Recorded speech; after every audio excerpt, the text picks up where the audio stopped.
لا حول ولا قوة إلا بالله العلي العظيم حسبنا الله ونعم الوكيل نعم المولى ونعم النصير أعوذ بالله من الشيطان اللعين الرجيم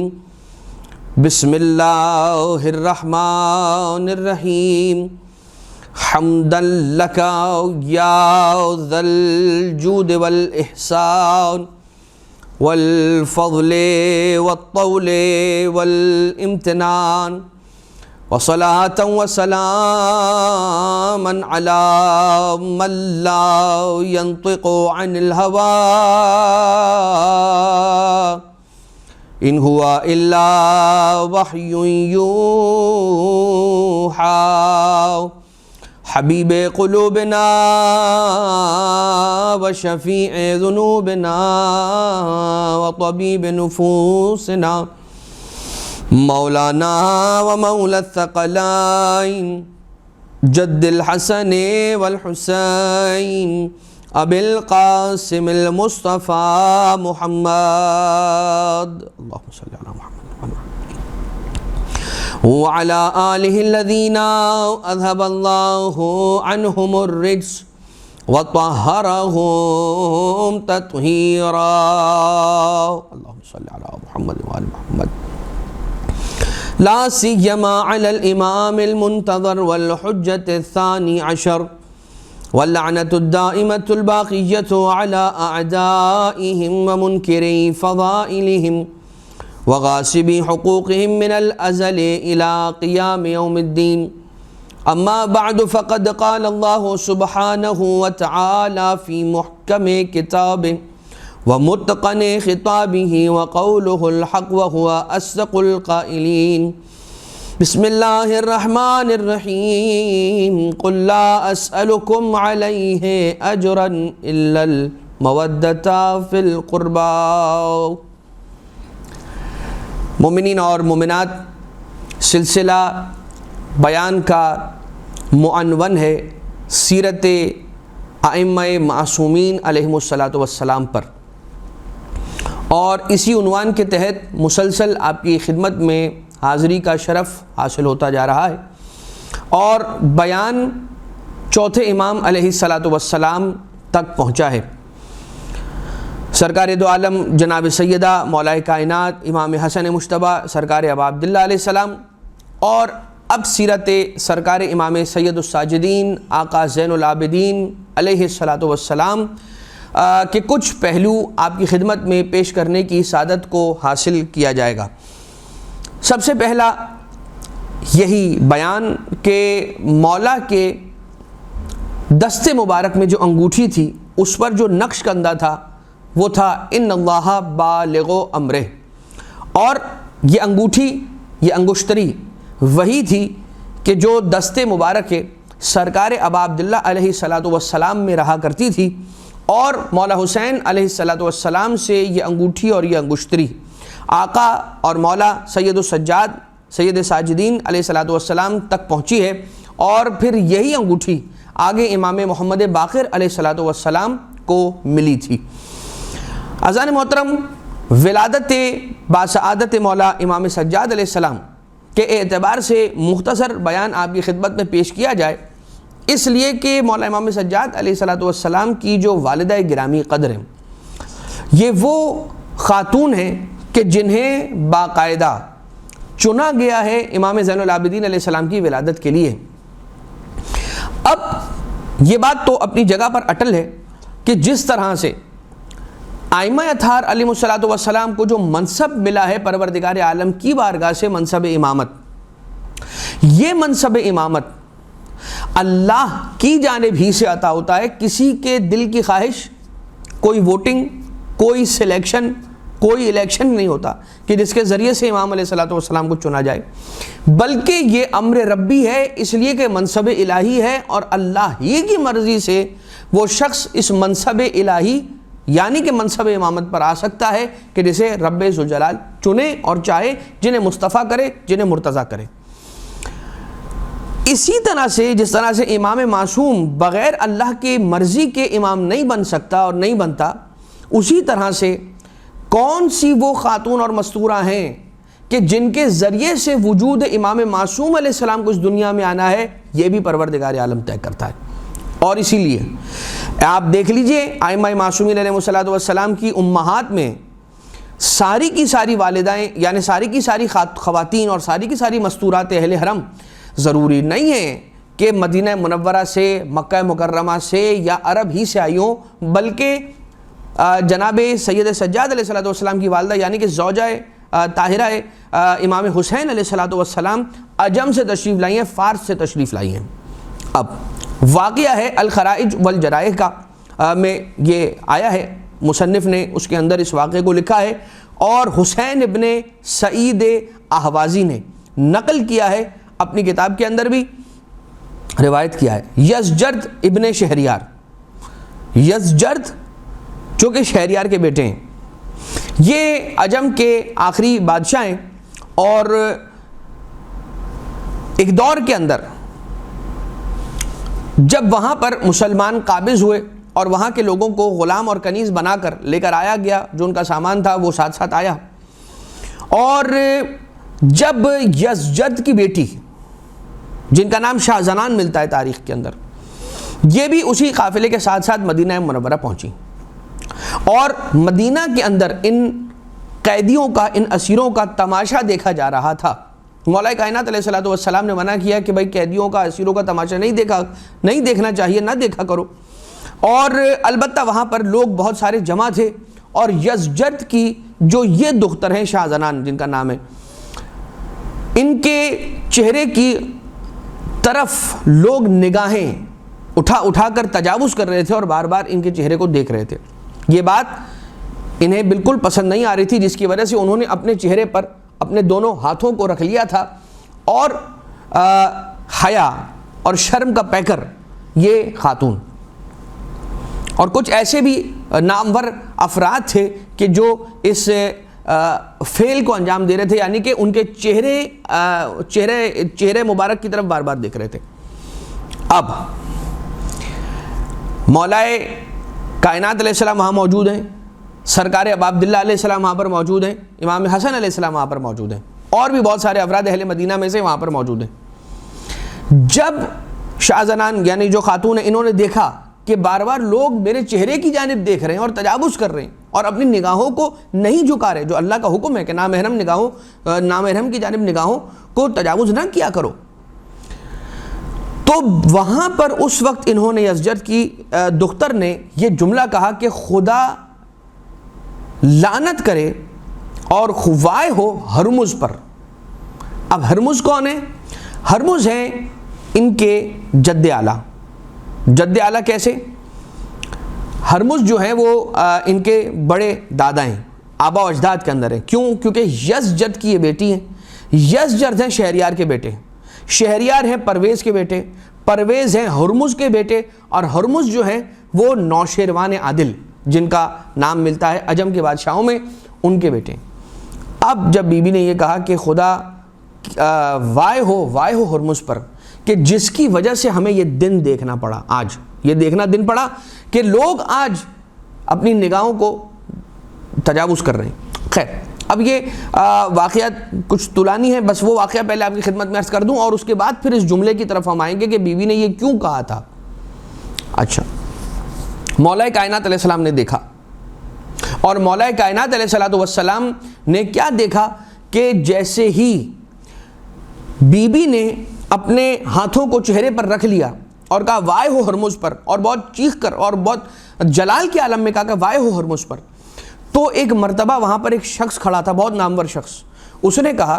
کہ اس خاتون کی بولی لگائی جائے اور انہیں کسی کی کنیزی میں جلد سے جلد دیا جائے اور انہیں فروخت کیا جائے۔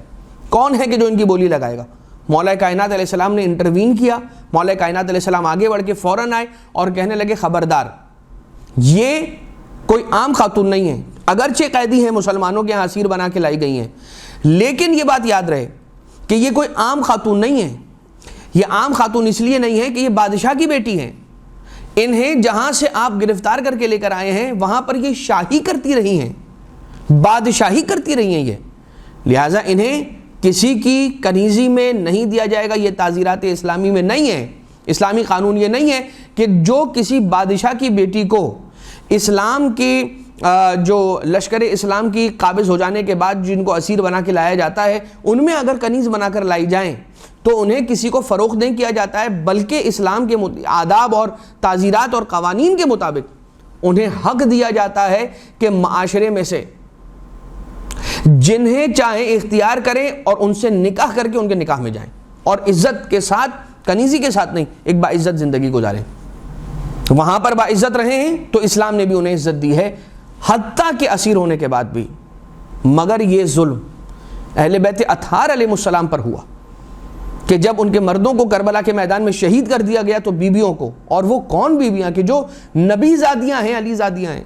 انہیں قید اور بند کی صعوبتوں کے ساتھ کبھی ہاتھوں کو رسن سے باندھا گیا، کبھی پس سے پشت باندھا گیا، بے کجاوہ اونٹوں پر ہماریوں کے بغیر لے جایا گیا. اچھا، اب جیسے ہی مجمع پر بی بی نے ایک طائرانہ نگاہ دوڑائی، اشارہ کیا مولا حسین علیہ السلام کی جانب، یا مولا حسین علیہ السلام قریب کھڑے تھے، ان کے شانے پر ہاتھ رکھا، دونوں اعتبار سے ملتا ہے. اور مولا کائنات علیہ السلام نے پھر مولا حسین علیہ السلام کا عقد پڑھا ان خاتون کے ساتھ. میں اس لیے کہہ رہا ہوں کہ ابھی شاہ زنان بار بار نام اس لیے میں نہیں لے رہا کہ بی بی کا نام پھر مولا کائنات علیہ السلام نے چینج کیا تھا، تبدیل کیا تھا. اور جب نکاح ہو گیا تو پہلے یہ جملہ سن لیجئے کہ جب نکاح ہو گیا تو اس کے بعد مولا کائنات علیہ السلام نے کہا کہ اب یہ آپ کے نکاح میں ہیں اور آپ انہیں اپنے ساتھ اپنے گھر لے جائیے، ان کا خیال رکھیے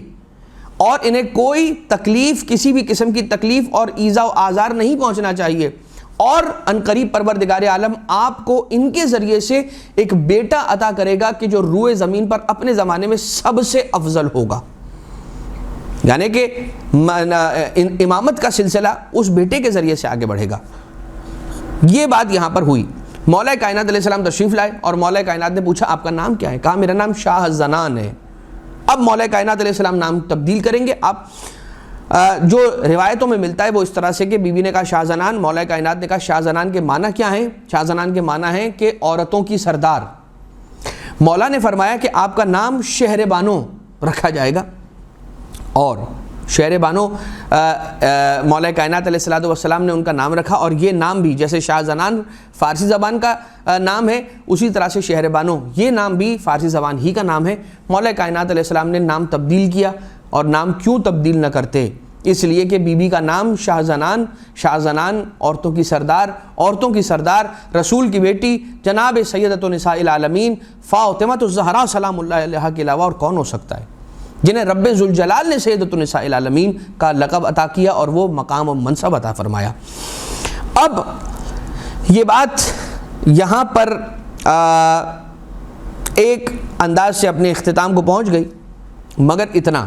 مولا امام زین العابدین علیہ السلام کی ولادت بھی ہوئی اور بی بی ہی کے بطن مبارک سے مولا امام سید سجاد علیہ السلام اس دنیا میں آئے. اور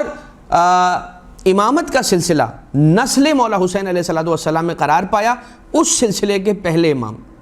9 امام جو ذریت ابا عبداللہ علیہ السلام میں سے ہیں، ان میں کے پہلے امام آقا سید سجاد علیہ السلام اس دنیا میں تشریف لے آئے. اب یہ روایت جو ہم نے آپ کی خدمت میں پیش کی، یزجرد کی بیٹی جناب شاہ زنان اور پھر ان کا شہر بانو ہونا اور ان کا عقد مولا امام حسین علیہ السلام سے ہونا، وہ سارا سینیریو بصائر الدرجات کے اندر صفحہ نمبر 355 حدیث نمبر 8، کافی جلد نمبر 1 پیج 467 and 466 اور الخرائج والجرائح کے جلد نمبر 2 صفحہ نمبر 750 اور 751 پر یہ آپ کو واقعہ مل سکتا ہے. مگر عزیزان محترم، ریاض الشہادہ کی بھی ایک روایت، اور ریاض الشہادہ کے اندر جو روایت ہے وہ روایت ہمیں بیان کرتی ہے کہ وہ جو خواب جناب بی بی شہر بانو سلام اللہ علیہ کو آیا تھا کہ جس کے اندر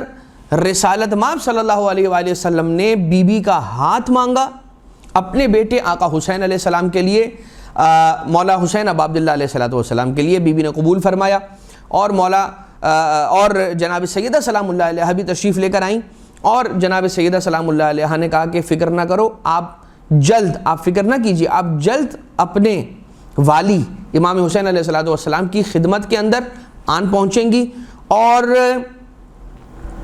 بی بی شہربانو کا یہ کہنا ہے کہ جب سے خواب میں میری خواستگاری ہوئی, مجھے میرا ہاتھ مانگا رسول نے, اور میں نے ان کی طلب کو قبول کیا, اور میری نسبت جڑ گئی اس طرح سے مولا حسین علیہ السلام سے, تو اسی وقت سے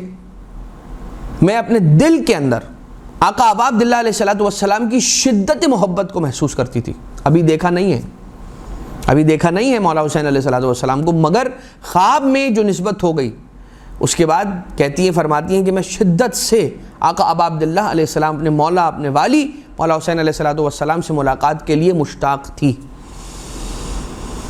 اب وہ والا جملہ کہ جو جملہ وہاں پر مولا کائنات علیہ الصلوۃ والسلام نے جب دیکھا کہ بری نگاہ سے بی بی کو دیکھا جا رہا ہے, اور فوراً سے مولا نے اس کی سرزنش کی اور اس شخص کو روکا, اس بات کا ایک حوالہ بی بی کے خواب میں پہلے بھی آ چکا تھا. اور جناب سیدہ سلام اللہ علیہ نے فرمایا تھا کہ اس دن اتنے وقت پر اور اس انداز سے آپ اپنے والی امام حسین علیہ السلام تک پہنچ جائیں گی, اور اس وقت تک پروردگار عالم آپ کی حفاظت فرمائے گا, اور اگر کوئی بری آنکھ آپ کی جانب نگاہیں اٹھائے گی بھی تو پروردگار عالم انہیں آپ کی طرف سے پھیر دے گا اور آپ کی حفاظت فرمائے گا, آپ کو محفوظ فرمائے گا. لیکن اذان محترم وہ جملہ کہ جو بی بی نے فرمایا کہ وائے ہو ہرمز پر, کہ جس کی وجہ سے آج ہمیں یہ دن دیکھنا پڑا. کیا دن دیکھنا پڑا؟ بی بی کو اس پورے مجمع کے سامنے جو رسوائی برداشت کرنا پڑی. یہ اور بات ہے کہ اس کے بعد بی بی مولا حسین علیہ الصلوۃ والسلام کے گھر کا ایک فرد ہو گئیں, بی بی ان کے نکاح میں تشریف لے آئیں, لیکن اس سے پہلے جو وہاں سے عجم سے یہاں تک کا سفر ہے اور راستے کی تکلیفیں اور جو ساری کی ساری رسوائی ہے, اس کے لیے فرماتی ہیں کہ یہ دن ہمیں کیوں دیکھنا پڑا؟ ہرمز کی وجہ سے, جو ان کے جد اعلیٰ ہیں.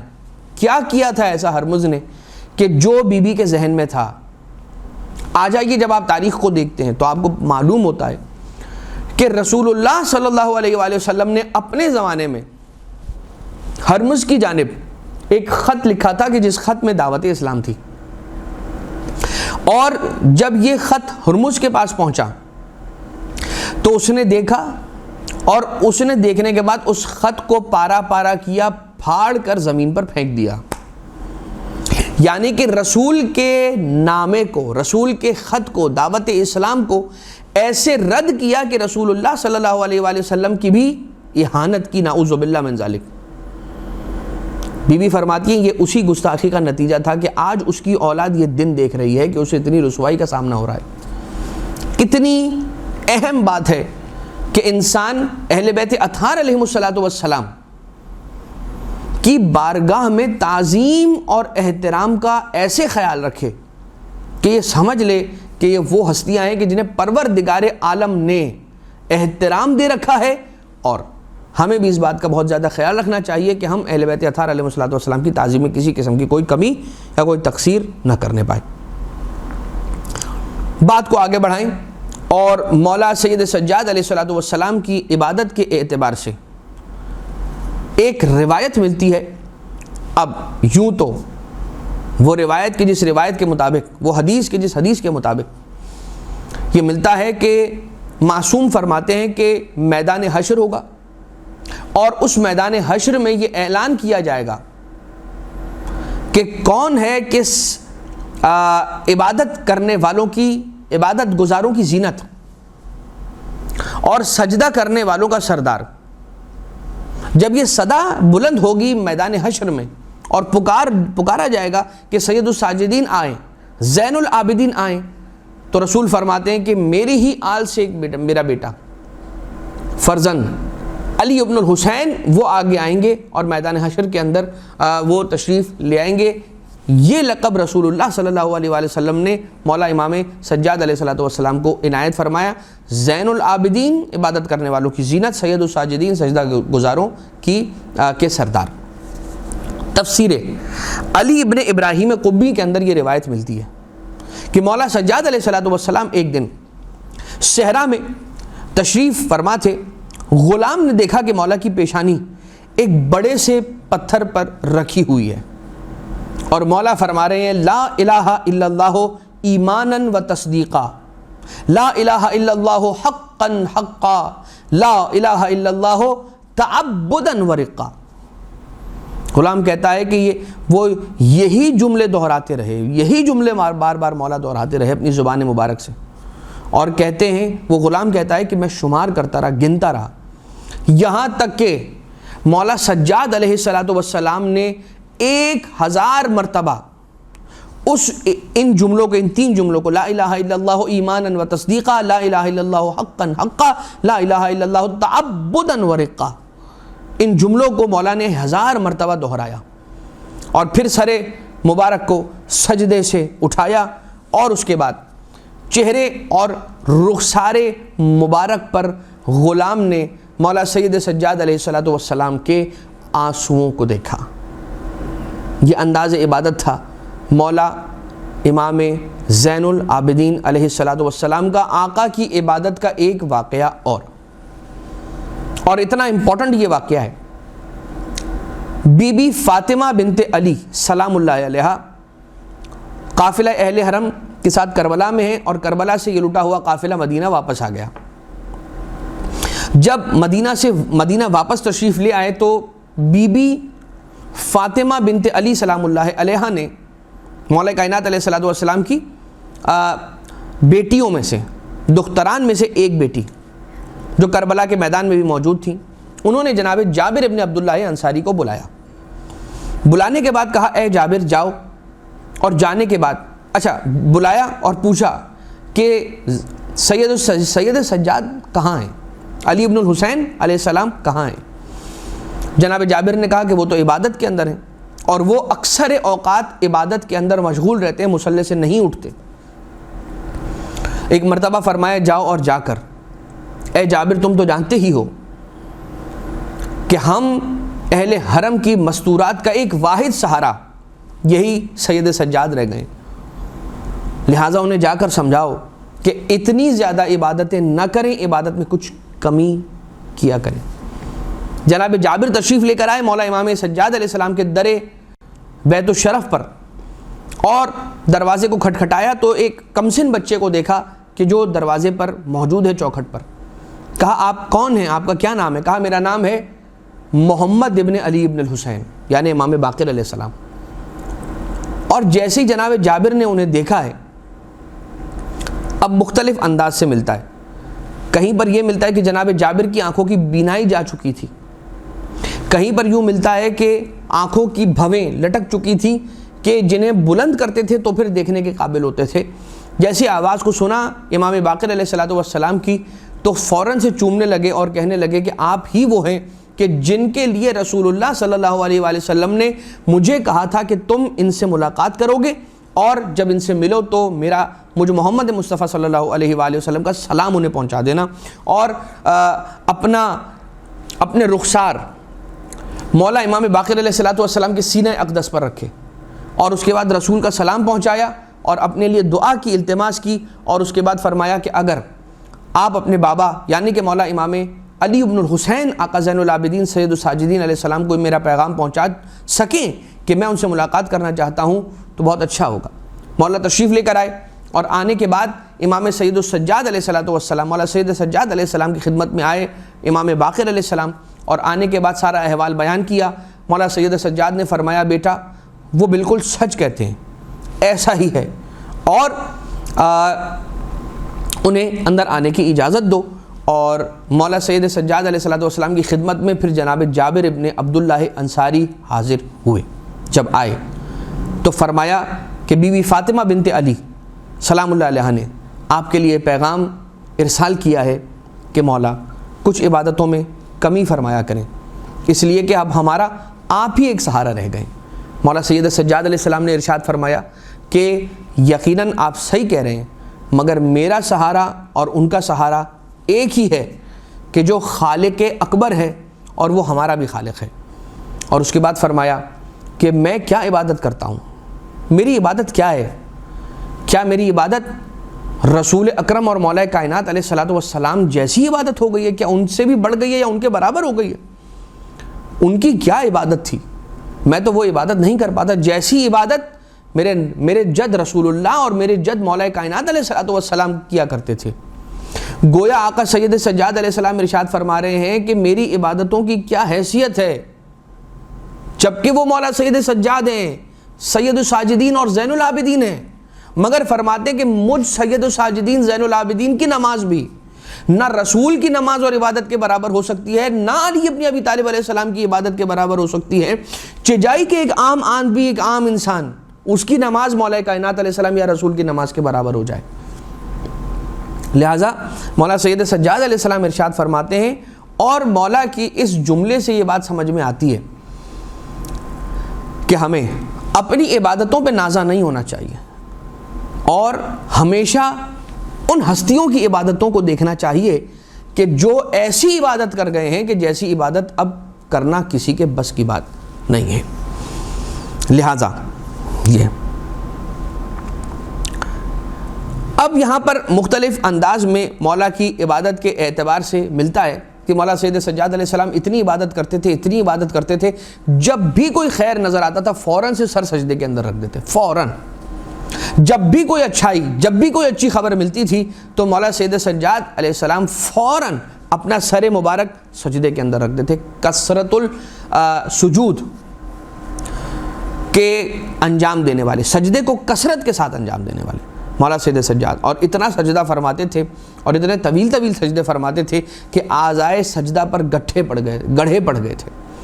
جنہیں صفینات کہا جاتا ہے۔ اسی لیے مولا کو ذو صفینات کہا جاتا ہے کہ مولا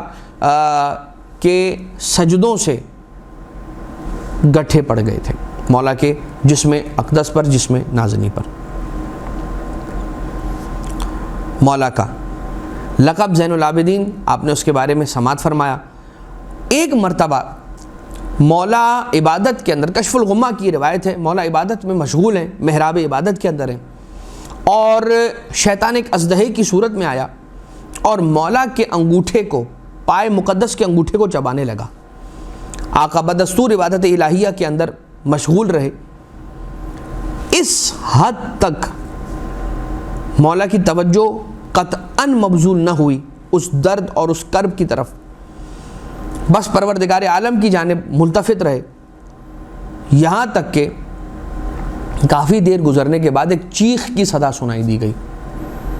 اور اس چیخ و پکار کی صدا کے بعد پھر ایک اور صدا سنائی دی گئی، ہاتف غیبی کی صدا، انتا زین العابدین انتا سید الساجدین۔ پوچھا گیا کہ مولا وہ چیخ کی آواز کیا تھی، تو مولا نے فرمایا کہ یہ چیخ کی آواز شیطان کے چیخنے کی آواز تھی، وہ اژدہے کی صورت میں آیا تھا شیطان، اور یہ آواز قدرت، کہ جب اس امتحان سے مولا گزرے تو اس کے بعد ہاتف غیبی نے صدا دی کہ آپ ہی زین العابدین ہیں اور آپ ہی سید الساجدین ہیں۔ 3 مرتبہ یہ صدا بلند ہوئی تھی۔ اب اذان محترم، مولا سید سجاد علیہ السلام کے عفو اور درگزر، مولا کے معاف کرنے کا ایک واقعہ ملتا ہے، اور مولا نے اپنی کنیز کو معاف کیا، اور کیسے معاف کیا وہ آپ سماعت فرمائیے۔ قرآن کریم کی ایک آیت ہے، بسم اللہ الرحمن الرحیم، وَيُنْفِقُونَ فِي السَّرَّاءِ وَالضَّرَّاءِ وَالْكَاظِمِينَ الْغَيْظَ وَالْعَافِينَ عَنِ النَّاسِ وَاللَّهُ يُحِبُّ الْمُحْسِنِينَ، کہ سرا اور ذرا میں، یعنی کہ تنگی کے عالم میں بھی اور تونگری کے عالم میں بھی، وہ اللہ کی بارگاہ میں انفاق کرتے ہیں۔ انفاق کرتے ہیں مطلب پروردگار عالم کی بارگاہ میں عطا کرتے ہیں، اللہ کے نام پر لوگوں کو بانٹتے ہیں۔ ينفقون فی السراء والضراء والکاظمین الغیظ، اور اپنے غصے کو پی جاتے ہیں، اپنے غصے کو دبا لیتے ہیں۔ تو 3 چیزیں، والکاظمین الغیظ والعافین عن الناس، اور انسانوں کو معاف کرنے والے، واللہ یحب المحسنین، اور اللہ احسان کرنے والوں کو پسند کرتا ہے، ان سے محبت کرتا ہے۔ تو ایک نکتہ تو یہ کہ اب اس آیت کو آپ نے یقیناً سرکار امام موسیٰ کاظم علیہ السلام کے اعتبار سے بہت زیادہ سماعت فرما رکھا ہے، لیکن مولا سید سجاد علیہ السلام کے اعتبار سے بھی اس کا ایک بیک گراؤنڈ ہے مگر اس سے پہلے اس ایک جملے کو آپ غور فرما کے سن لیجئے، اور وہ جملہ کیا ہے؟ والکاظمین الغیظ والعافین عن الناس واللہ یحب المحسنین، اور اللہ احسان کرنے والوں کو پسند کرتا ہے، ان سے محبت رکھتا ہے۔ تو اہل بیت احسان کرنے والے ہیں یا نہیں ہیں؟ بہت زیادہ احسان کرنے والے ہیں، بہت زیادہ احسان کرنے والے ہیں۔ تو جب ایک عام انسان جو احسان کرتا ہے اللہ اس سے محبت رکھتا ہے، تو یہ اتنا زیادہ احسان کرنے والے لوگ اللہ اگر ان سے محبت رکھے تو اس میں تعجب کی بات کیا ہے؟ اور جن سے اللہ خود محبت رکھے اگر ہم بھی ان سے محبت رکھیں تو اس میں پریشانی کی کیا بات ہے؟ مگر یہ بات بہت سارے افراد، خاص طور سے وہ جو اہل بیت اطہار سے محبت نہیں رکھتے، انہیں کھلتی ہے۔ خود تو محبت نہیں رکھتے مگر محبت رکھنے والوں کو بھی اس محبت اور مودت کے راستے سے ہٹانا چاہتے ہیں۔ بار بار یہ کہتے ہیں کہ کوئی کام کی بات کر لیا کیجئے مولانا صاحب۔ تو اگر کوئی کام کی بات رسول اللہ صلی اللہ علیہ وآلہ وسلم کے نگاہوں کے اندر مزید اس کے علاوہ بھی ہوتی تو رسول اللہ نے وہ فرمائی ہوتی۔ یہ اور باتیں احکام دین وہ اپنی جگہ پر ہیں، مگر رسول اپنا خطبہ روک کر شہزادوں کو، نواسوں کو آتا دیکھتے ہیں کہ وہ لڑکھڑا کر گرے ہیں، اپنا خطبہ چھوڑا، ممبر سے اترے، اور آنے کے بعد دونوں نواسوں کو اٹھایا، ممبر پر تشریف لے گئے، دونوں زانوؤں پر ایک ایک نواسے کو بٹھایا، اور بٹھانے کے بعد اب خطبہ رسول کا موضوع تبدیل ہو گیا۔ فرماتے ہیں ھذا حسین فعرفوہ، یہ حسین ایسے پہچانو، ابوہ فی الجنہ، امہ فی الجنہ، جدہ فی الجنہ، جدتہ فی الجنہ، محبوہ فی الجنہ، ان کے محب جنتی ہیں، وہ محب و محبی ہے فی الجنہ، اور ان سے محبت کرنے والوں سے محبت کرنے والے بھی جنتی ہیں۔ تو کیا واقعہ ہے اس آیت کو لے کر؟ ایک کنیز ہے مولا سید سجاد علیہ السلام کی۔ مولا کی خدمت میں وہ پانی کے اندر پانی کے ایک برتن میں پانی لے کر آ رہی تھی، اور جیسے ہی مولا امام سجاد علیہ السلام کے قریب پہنچی، اس کا پاؤں لڑکھڑایا، پاؤں الجھا، اس کا دامن الجھا، دامن میں پاؤں الجھا، اور وہ جو ظرف تھا کہ جس کے اندر پانی موجود تھا، وہ ظرف مولا امام زین العابدین علیہ السلام کے چہرہ انور پر گرا۔ یقیناً وہ ظرف مولا کے چہرے پر گرا تو پانی بھی مولا پر گرا، اور وہ ظرف بھی مولا کو لگا، اور جیسے ہی مولا پر پانی گرا تو مولا نے نگاہوں کو اٹھا کر اسے دیکھا۔ اب روایت یہ بیان نہیں کرتی کہ مولا نے غضب کے عالم میں دیکھا یا نہیں دیکھا، جلال کے عالم میں دیکھا یا نہیں دیکھا، ناراضگی کے عالم میں دیکھا یا نہیں دیکھا، بس مولا نے رفع رأسہ، مولا نے علیہ الصلوۃ والسلام، مولا نے اپنے سر اقدس کو اٹھایا اور اسے دیکھا۔ اب یہ کنیز کوئی معمولی کنیز تو ہے نہیں، یہ کنیز ہے کن کی کنیز؟ مولا سید سجاد آقا کی علیہ الصلوۃ والسلام۔ جانتی ہے کہ ابھی تو انہوں نے غضب نہیں کیا ہے، اگر یہ غضب کے عالم میں آ گئے، اگر یہ جلال کے عالم میں آ گئے تو صرف یہ غضبناک نہیں ہوں گے، ان کے ساتھ ساتھ اللہ بھی غضبناک ہو جائے گا۔ صرف ان کی ناراضگی نہیں ہوگی، ان کی ناراضگی کے ساتھ ساتھ رب ذوالجلال کی ناراضگی بھی آئے گی، لہٰذا ان کو ناراض ہونے سے بچانا ہوگا، کہیں یہ ناراض نہ ہو جائیں۔ ابھی تو ناراض نہیں ہیں، اور ان سے ناراضگی کی کیا توقع؟ کیا یہ ناراض ہوں گے اور کیا غضبناک ہوں گے؟ اتنے بڑے مصائب کو برداشت کرنے والی ہستیاں، اپنا نوالا تک سائل کو کھلا دینے والی ہستیاں، اپنے حصے کی روٹیاں، اپنے تشت میں، اپنے پلیٹ میں رکھی ہوئی روٹی اٹھا کر مسکینوں، یتیموں، فقیروں کو کھلا دینے والے۔ تو اب اس کے لیے قرآن کریم کی آیت کا سہارا لیا اس گھرانے کی کنیز نے کہ جس گھرانے میں قرآن کی آیتوں کا نزول ہوا ہے، اور بتا بھی رہی ہے کہ اس کی تربیت کس اسلوب پر ہوئی ہے۔ امام سید سجاد علیہ السلام کی کنیز ہے، تو یہ کیسے ہو سکتا ہے کہ سیرت جناب فضہ پر عمل نہ کرے اور قرآن کریم کی آیت کی تلاوت کرنا شروع کی، مگر ایک ٹکڑے کو پڑھا۔ جب اسے خوف ہوا کہ کہیں غضبناک نہ ہو جائیں، یہ غضبناک ہو گئے تو اللہ غضبناک ہو جائے گا، کہتی ہیں والکاظمین الغیظ، اسی آیت کا سہارا لے کر مولا نے فرمایا قد کظمت غیظی، میں نے اپنے غصے کو دبایا ہے، میں تو تجھ پر غضبناک نہیں ہوا۔ پھر کہتی ہے والعافین عن الناس، اسی آیت کا دوسرا ٹکڑا، والعافین عن الناس، اور انسانوں کو معاف کرنے والے، انسانوں کو معاف کرنے والے. مولا نے فرمایا عفا اللہ عنکی، جا خدا نے تجھے معاف کیا. مانگ کیا رہی ہے؟ عافینا عن الناس، انسانوں کو وہ لوگ معاف کر دیتے ہیں، لوگ معاف کر دیتے ہیں، وہ افراد جو احسان کرنے والے لوگ ہیں وہ معاف کر دیتے ہیں. مولا نے یہ نہیں فرمایا کہ میں نے تجھے معاف کیا، مولا نے فرمایا عفا اللہ عنکی، اللہ نے تجھے معاف کیا. معاف تو زمین پہ سید سجاد علیہ السلام نے کیا ہے. تو معنی یہ ہوئے کہ یہ وہ ہستیاں ہیں کہ جن کے لیے زمین پر کچھ طلب کریں رب ذوالجلال کی بارگاہ سے اسے وہ مل جاتا ہے. اور زمین پر مولا سید سجاد اگر کسی سے غضبناک ہو جائیں تو آسمانوں پر اللہ، اور زمین پر اگر سید سجاد علیہ السلام کسی سے راضی ہو جائیں تو رب ذوالجلال اس سے راضی ہو جاتا ہے. سید سجاد علیہ السلام زمین پر اگر کسی کو معاف کر دیں تو آسمانوں پر رب ذوالجلال اسے معاف کر دیتا ہے. اب آسمانوں پر کہنے کا مراد بلندی ہے، یقیناً رب ذوالجلال کو کسی مکان سے مقید نہیں کیا جا سکتا. اب یہاں پر جملہ مکمل نہیں ہوا، واقعہ ختم نہیں ہوا عزیزو. ابھی مولا سید سجاد علیہ السلام نے فرمایا عفا اللہ عنکی، اللہ نے تجھے معاف کر دیا. یہ کون سا گھرانہ ہے؟ یہ اس حسین ابن علی علیہ السلام کے بیٹے ہیں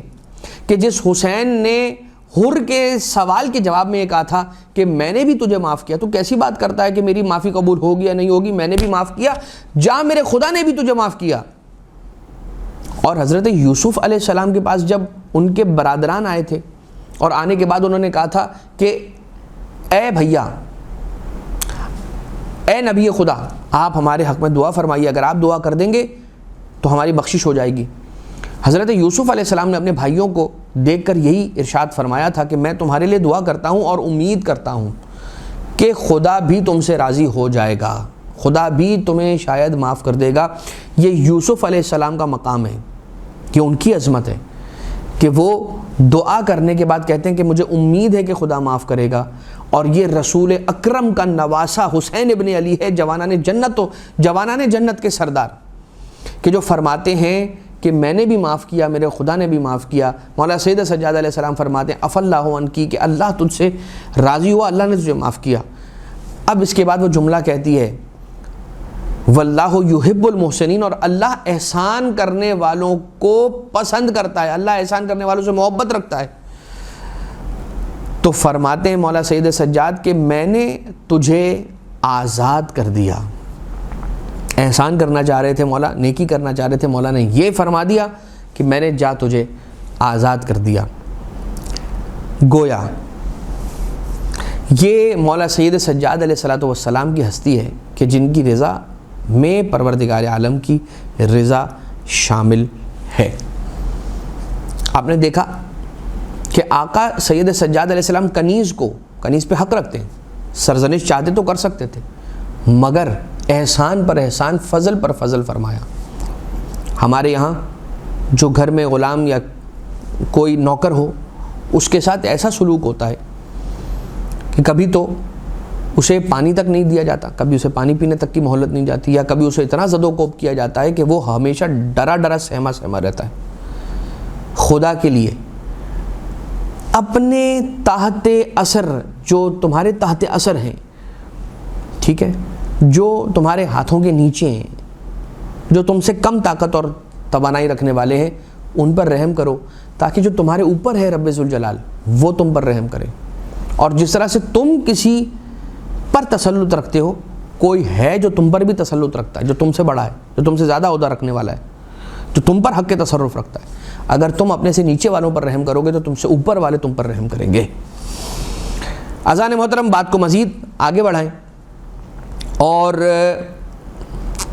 یقیناً دیکھیں، لوگوں کو معاف کرنا اس لیے سیکھنا چاہیے ہمیں کہ ہم اگر چاہتے ہیں کہ مکتب اہل بیت کی طرف لوگوں کو کھینچیں، اور اگر ہم یہ چاہتے ہیں کہ اہل بیت اطہار علیہ السلام کا پیغام لوگوں تک پہنچائیں، تو پہلے اپنا اخلاق ایسا اچھا کریں کہ جس اخلاق کو دیکھ کر لوگ یہ کہیں کہ یہ اتنا اچھے اخلاق کا مالک ہے، یقیناً اس کا تعلق کسی بڑے مکتب سے ہوگا، کوئی بڑا سردار ہوگا، اس کا امام، اس کا آقا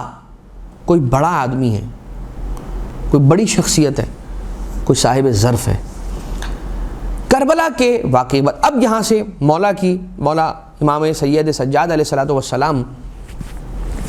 کہ جو اختیارات اور ان کی ولایت اور ان کے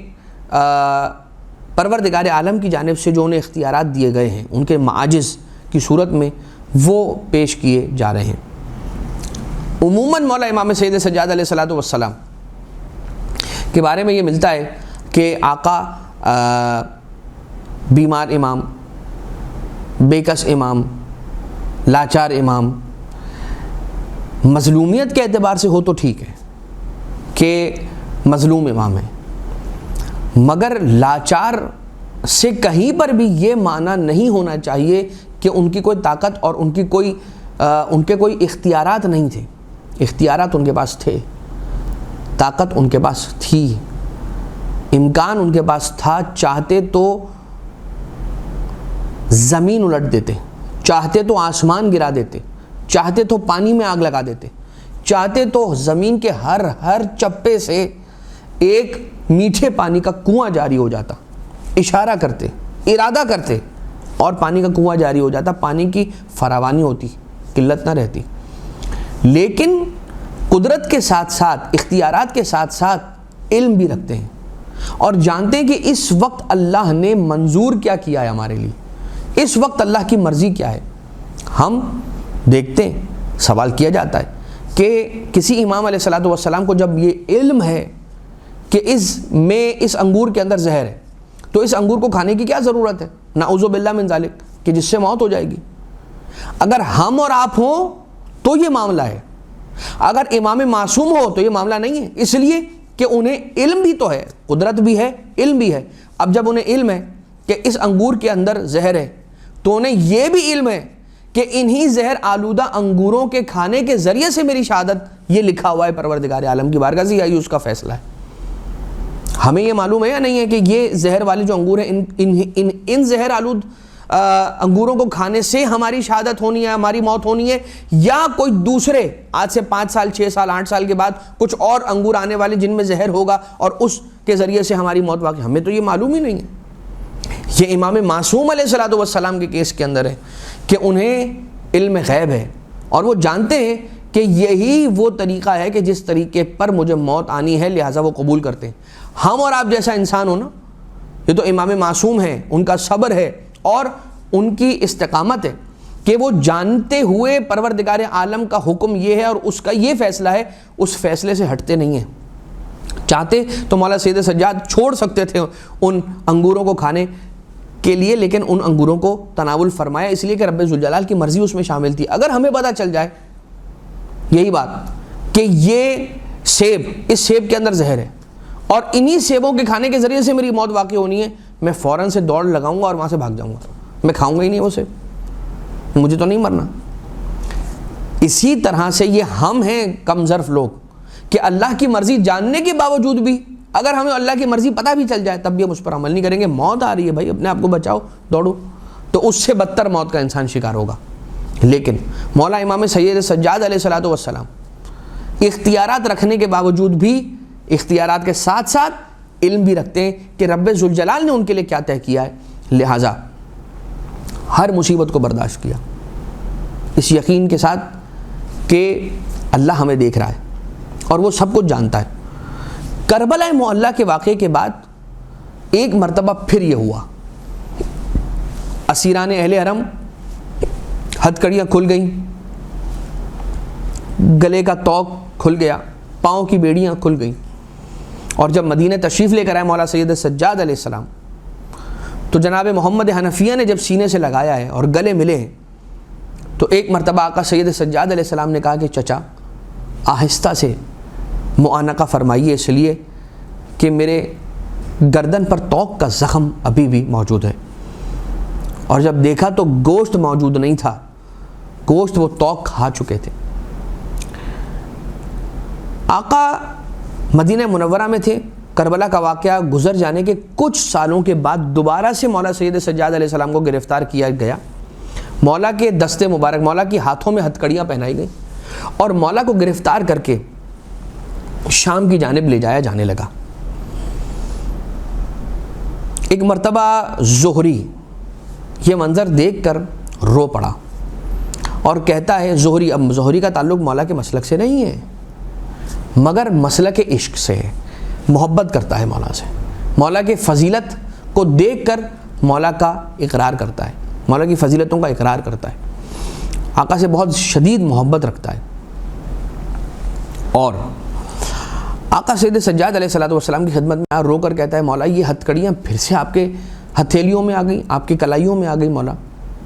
ابھی تو ان ہتھکڑیوں کے زخم نہیں بھرے ہوئے تھے کہ یہ ہتھکڑیاں پھر سے آپ کی کلائیوں میں آ گئیں۔ اور ایک مرتبہ مولا سید سجاد علیہ السلام نے فرمایا کہ ان ہتھکڑیوں میں کہاں وہ طاقت ہے کہ ہمیں قید کر لیں، ہمیں قید نہیں کیا گیا ہتھکڑیاں پہنا کر، ہم نے خود یہ ہتھکڑیاں قبول کی ہیں اپنی مرضی سے کہ اگر ہم نہ چاہیں تو کسی میں یہ جرأت نہیں ہے کہ ہمیں ہتھکڑیاں پہنا سکے۔ اور یہ کہہ کر آقا نے اپنے دست مبارک کو حرکت دی ہے، اور ایک مرتبہ دست مبارک مولا سید سجاد علیہ السلام ہتھکڑیوں سے آزاد ہو گئے معجزانہ طور پر۔ اور اس کے بعد آقا زہری یہ کہتا ہے کہ میں مدینہ آیا، اور مدینہ آنے کے بعد میں نے دیکھا کہ فوج وہ جو لینے کے لیے آئے تھے مولا کو گرفتار کرنے کے لیے، وہ مدینہ میں کچھ تلاش کر رہے تھے۔ میں نے ان فوجیوں سے پوچھا کیا ڈھونڈ رہے ہو؟ کہا کہ ہم سید سجاد کو تلاش کر رہے ہیں، ہم انہیں لے کر گئے تھے، صحرا کے اندر بس ہتھکڑیاں پڑی ہوئی ہیں، سید سجاد علیہ السلام اب ہمیں نظر نہیں آ رہے کہ کہاں گئے۔ کچھ عرصے کے بعد مولا جب شام تشریف لے گئے تو جس نے مولا کو گرفتار کرنے کا حکم دیا تھا اس کے پاس گئے اور اس سے ملاقات کر کے پوچھا کہ اس دن کیا ہوا تھا؟ تیرے کچھ سپاہی مدینہ منورہ میں کچھ تلاش کر رہے تھے۔ کہا ہاں وہ کچھ ایسے ہی تھا، کچھ ایسے ہی واقعہ ہوا تھا، وہ آپ چھوڑ دیجئے، اس کے بارے میں بات نہ کیجئے۔ کہا تو نے ہمیں گرفتار کروانا چاہا تھا۔ اور اس کے بعد ایک مرتبہ اتنا زیادہ پریشان ہوا کہ اس کا لباس نجس ہو گیا۔ جب اس نے یہ واقعہ سارا کا سارا مولا امام سجاد علیہ السلام سے سنا تو اسے یہ اندازہ ہو گیا کہ یہ غیب کا اتنا علم رکھتے ہیں، تو جب یہ بات جانتے ہیں اور خود بخود، چونکہ اس کے سپاہی آئے تھے اور آنے کے بعد